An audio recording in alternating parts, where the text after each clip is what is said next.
Guys, it's Frankie from Frankie Tech. Good to see you guys again. And I'm here with the Xiaomi Mi A3. And this is my 48-hour review of this phone. Now, as you guys know, I'm leaving to the UK tonight. So I'm running out of time. And so instead of doing like a very long video with a bunch of different sections, I've broken this down into 3 separate videos. And so this video is going to focus primarily on my 48-hour rapid fire review. Then I'm going to be doing a comparison with the Mi A3 and the Xiaomi Mi A2 to really see what's changed. And last but not least, we're going to compare this phone to a very special phone. I'm just going to show it to you like this. Oh yeah, what could it be? You'll find out soon. Well, let's just go down the list here. Rapid fire: design, display, performance, quick audio test, play a little bit of PUBG here really fast, share some camera samples, and then we'll wrap up with my initial thoughts 48 hours in of this phone that, you know, has been very polarizing. I think is a really great device in so many ways, but with one major issue that we'll talk about. So let's get started. But first, what's inside the box? Let's have a quick look. And this is the 4GB 64GB variant, and I got this phone for 1780 Hong Kong dollars. Just some papers. Obviously we have the TPU case that came with this phone, just a typical plastic one. And there we go. And you see I have not even opened this yet. So we have our USB-C charging cable, and we have a global plug for the Mi A3. Looks like it's a standard 10-watt adapter. So no fast charging adapter in the box. Very basic unboxing here. Design: 8.5 millimeters thick, 173.8 grams. Glass back, kind of gray, definitely a fingerprint magnet, but you got the triple camera setup on the back, a first at this price point for Xiaomi.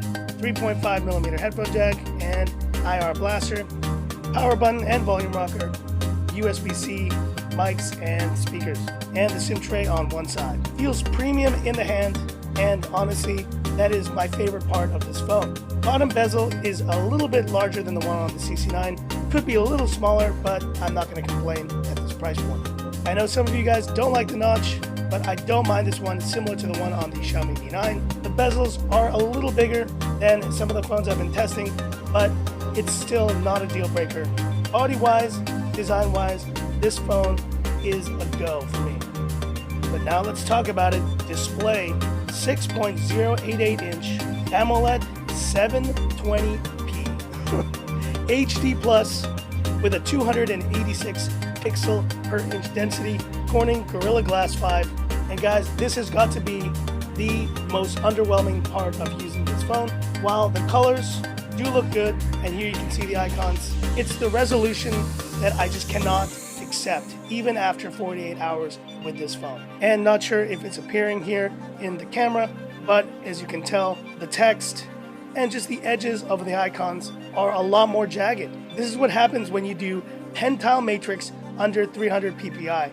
It's just unavoidable. Cycling through the photos, you can see the best part of the display is by far the colors. And the colors on this display do pop. It's the beauty of having AMOLED, and at $250, it should be a good thing. And the inky blacks do make a difference, but the resolution just lets this display down every single time. Is the 720p resolution a deal breaker? Well, I think for most of you, the answer is yes. And I think a lot of us are thinking Xiaomi should have put a 1080p LCD display on this phone. I'm not sure what the thinking was there, if it was to try to get AMOLED at this price point to make it more appealing to certain users or to extend battery life, but unfortunately I think this was the wrong compromise to make. So overall, the display is the worst part of this phone, and I would understand why any of you would no longer consider this phone as a result. I think for someone who doesn't care about display quality though, you may be able to get used to it, and while I am getting used to the colors and kind of the viewing angles and the contrast, I just can't get used to the resolution. YouTube playback on the Mi A3. Volume gets pretty loud for voice and kind of speaking. And as you can see, there is a notch and there is a lower chin. But watching content on YouTube is actually one of the better things you can do on this phone. For some reason, video viewing doesn't really get hampered by lower resolution. But I know what you guys are thinking. You can't watch 1080p YouTube on this phone, and that is definitely correct. You are going to be limited to lower resolutions, but even 720p on a 6-inch display still looks great when watching video. So I don't think if you're doing a lot of YouTube that may be as big of an issue, but I think in other use, in just regular social media use, that's where the resolution really lets this phone down. But in DRM info, we do have a victory here for the Mi A3. L1 security level means that this phone is HD Netflix compatible, which is a welcome sight. Talking about performance, and I think this is the second thing that people are kind of upset about with this release. With a single core score of 1521 and 5600 multi, this Snapdragon 665 phone is only a slight step above the 660 that was seen in the Mi A2. And here are the scores right next to the ones on the Xiaomi CC9, running the Snapdragon 710. And while the multi-core isn't that much higher, you can tell there's quite a bit of a jump there in the single core. The Snapdragon 710 would have been a nice chip to see here in this Mi A3, but it's, I guess, limited now here to the Xiaomi CC9. But that being said, performance on this phone, at least in the first 2 days, has been really good. I haven't had any issues with lag, apps open pretty quickly. Now, it's not the fastest phone I've tested, considering it is using a kind of lower mid-tier Snapdragon 600 series chip. I still think it does a pretty good job, and a big part of that is the clean, stock Android One experience. Another plus point in this phone is the battery life, 4030 milliamperes, and GSM is predicting a screen on time of 14 hours and 23 minutes. And that's been constant for the last 2 days. So I think this is going to be a battery champ, and the 720p resolution will definitely help with that. So that's the one thing that the lower resolution maybe does to improve the experience of this phone, but I will be doing further testing of the battery of the Mi A3, so stay tuned. And now a quick speaker test, let's have a listen.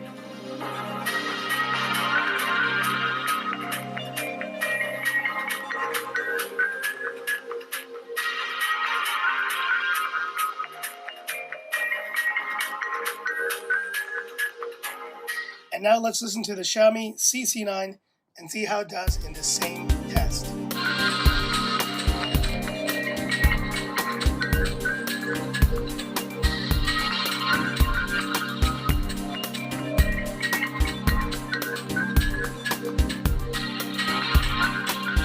What can I say? The audio experience on both of these phones, speaker-wise, is actually pretty similar. I still think I like the sound of the CC9 a bit better. It's a bit more broad. At 100%, the A3 gets a little bit more tinny, but they're kind of middle-of-the-road audio experiences in both of these phones. And I think you'll still have a decent listening experience, be it with music, in gaming, or watching content. And here we are in PUBG on the Mi A3, and this is unfortunate. We're not using all the way to the edge of the screen here on this phone. HDR cannot be enabled, so we're going to have to play on HD and high, but it did recommend the highest settings when I started the game. And so one improvement with the Mi A3 is that it is rocking, because of the newer Snapdragon 665, the Adreno 610 GPU. So that should actually be an upgrade over the Mi A2 and will perform better in just gaming overall. And there's still time for one last one here, the classic Frankie Tech swim test. Just keep swimming, just keep swimming. I'm going to miss doing that for a couple weeks here, guys. Let's go to the plane jump. Everything is looking pretty good. Definitely not going to be the most cutting edge experience here playing on the Snapdragon 665. So let's get down to the surface, get some guns, get some action. Okay, I got some guns here. Now let's see if we can get some action. And someone's shooting at me. And there they are. Take that. He's getting away. What am I doing here? Oh yeah, there we go. One kill for Frankie Tech. And there seems to be a little bit of connectivity issues going on here.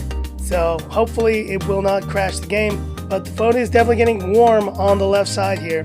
Snapdragon 665 with the Adreno 610. So it is definitely an improvement over the Mi A2. But I'm wondering if it's that much of an improvement really to justify the upgrade. But let's talk about cameras to wrap up. We have a triple camera setup on this phone, and you see you have portrait, night modes, all the similar modes that you would have from the Xiaomi camera app. 48 megapixel 8 megapixel, 2 megapixel. So that 48 is an f1.8 aperture. So this is the Sony IMX586, and that is a welcome sight as it's one of the best, sensors that you can use in a smartphone. And just quickly showing you guys there real quick, the fingerprint scanner is now working, although it's a lot slower than the ones that I'm used to on the other phones I've been testing. Definitely a slower fingerprint scanner there. Just do a quick shot of BB-8 here to show you guys, and we can do a portrait mode. Now the camera experience has actually been one of the bright spots of using this phone so far, and especially the front camera, because this 32 megapixel front-facing selfie camera f2.0 is the same one that can be found on the Xiaomi CC9, which is also a camera beast. And let me show you the shots I just took there. And I've been sharing these on Twitter as well, but we'll be sharing samples in a second. The colors look good and pretty decent quality. So the camera is definitely a bright spot, the camera experience on this Mi A3. But have a look at these samples that I've been taking in the last 2 days and let me know what you think.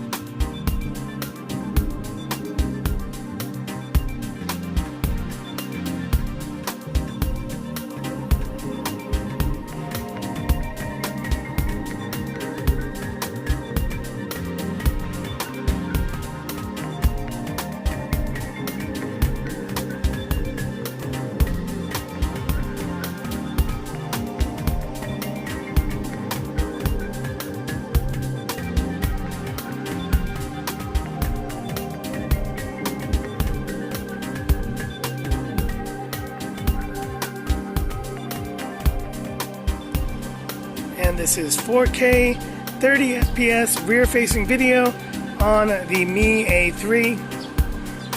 Pretty rainy day here in Hong Kong. Last day I'm here in Hong Kong for my UK trip. Colors look pretty good.